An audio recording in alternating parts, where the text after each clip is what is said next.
याद करिए, पहचान का संकट 14 के पहले क्यों देश के पास था? इसलिए था क्योंकि पहले की सरकारें विरासत पर नहीं, भारत की विरासत को कोसते थे। वे कहते थे राम और कृष्ण तो मिथक है।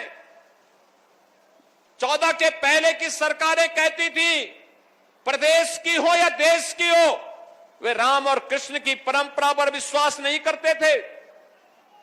वे भारत की ज्ञान की परंपरा को कोसते थे।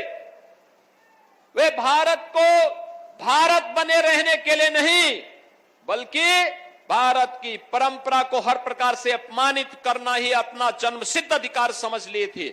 और यही कारण था, भारत की आस्था उनसे लगातार हटती जा रही थी। लगातार भारत के लोगों के मन में एक असंतोष उनके प्रति व्याप्त हो रहा था।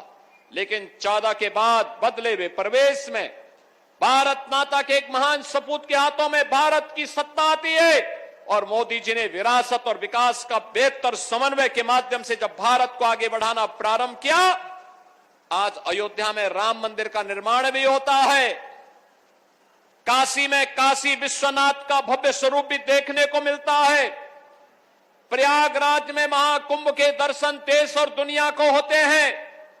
मथुरा और वृंदावन सज और संवर रही है। हर मठ और मंदिर में एक नई भोर सबको दिखाई दे रही है, एक नए उज्जवल भविष्य की ओर, आशा भरी निगाहों की ओर। विरासत की परंपरा हम सबको पूरे देश के अंदर नजर आ रही है। बहनों और भाइयों, अपनी उसी विरासत को आगे बढ़ाने के क्रम में भारत की ज्ञान की इस परंपरा के बारे में अगर जाना है तो हमें वेदों को देखना होगा। उपनिषद ज्ञान के अथाह भंडार है। दुनिया अभी तक जहां पहुंच नहीं पाई है, विज्ञान जहां पहुंच नहीं पाया है, वहां पर उपनिषद उनका मार्गदर्शन कर सकते हैं। कभी हम उसका अवलोकन तो करें।